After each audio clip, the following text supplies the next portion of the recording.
जय श्री कृष्णा। आज श्रावण मास के शनिवार के दिन आइए सुनते हैं भगवान शिव और शनिदेव की यह कहानी। शनिवार के दिन शनिदेव की पूजा अर्चना करते हैं। शनिदेव न्याय के देवता कहे जाते हैं। शनिदेव ने भगवान शिव से वर मांगा था, मुझे सूर्य से अधिक शक्तिशाली व पूज्य होने का वरदान दे। इस पर शिव जी ने कहा कि तुम 9 ग्रहों में श्रेष्ठ स्थान पाने के साथ ही सर्वोच्च न्यायाधीश व दंडाधिकारी रहोगे। साधारण मानव तो क्या, देवता, असुर, सिद्ध, विद्याधर, गंधर्व व नाग सभी तुम्हारे नाम से भयभीत होंगे। मान्यता के अनुसार शनिवार के दिन शनिदेव को तेल और 1 रुपये चढ़ाने से उनकी कृपा मिलती है। आइए जानते हैं शनिदेव के जन्म की यह कथा।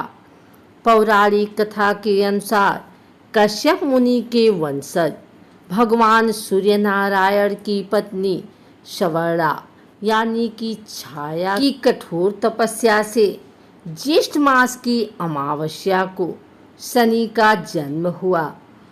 माता ने शंकर जी की कठोर तपस्या की तेज गर्मी व धूप के कारण माता के गर्भ में स्थित शनि का वर्ण काला हो गया, पर इस तप ने बालक शनि को अद्भुत व अपार शक्ति से युक्त कर दिया।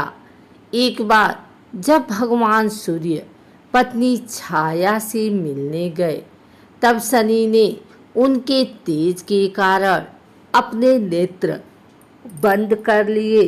सूर्य ने अपनी दिव्य दृष्टि से इसे देखा व पाया कि उनका पुत्र तो काला है, जो उनका नहीं हो सकता। सूर्य ने छाया से अपना यह संदेह व्यक्त भी कर दिया। इस कारण शनि के मन में अपने पिता के प्रति शत्रुवत भाव पैदा हो गया।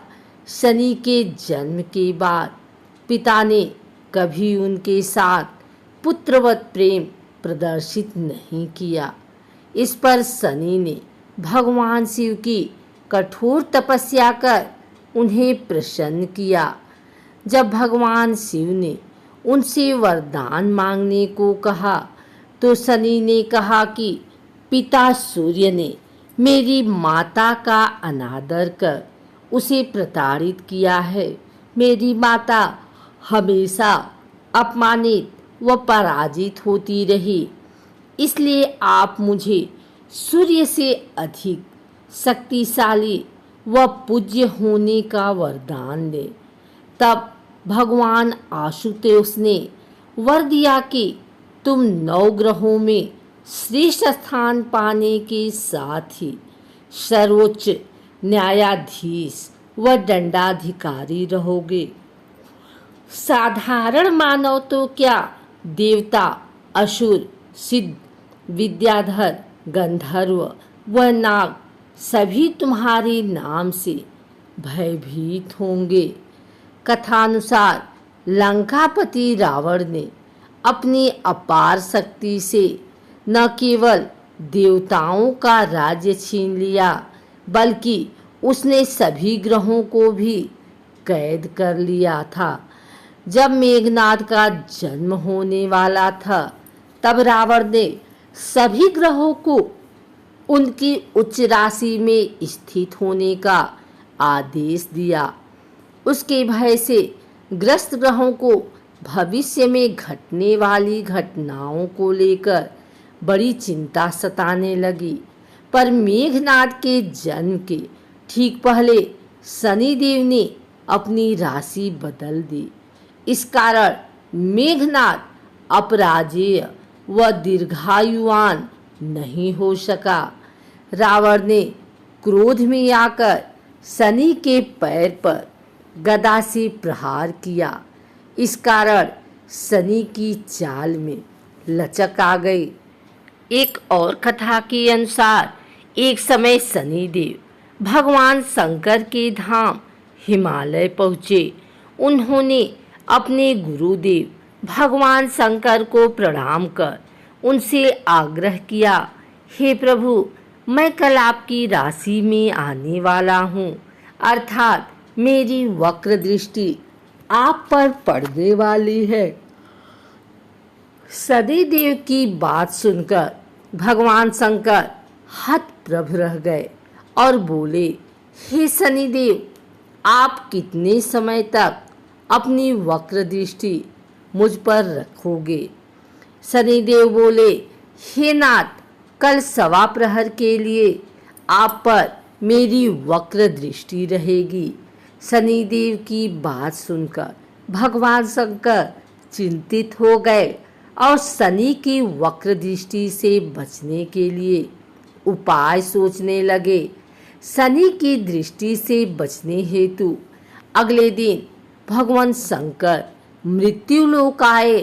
भगवान शंकर ने शनिदेव और उनकी वक्र दृष्टि से बचने के लिए एक हाथी का रूप धारण कर लिया। भगवान शंकर को हाथी के रूप में सवा प्रहर तक का समय व्यतीत करना पड़ा तथा शाम होने पर भगवान शंकर ने सोचा, अब दिन बीत चुका है और शनिदेव की दृष्टि का भी उन पर कोई असर नहीं हुआ। इसके उपरांत भगवान शंकर पुनः कैलाश पर्वत लौट आए।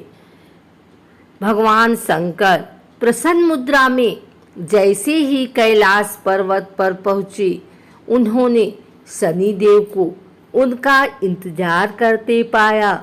भगवान शंकर को देखकर शनिदेव ने हाथ जोड़कर प्रणाम किया।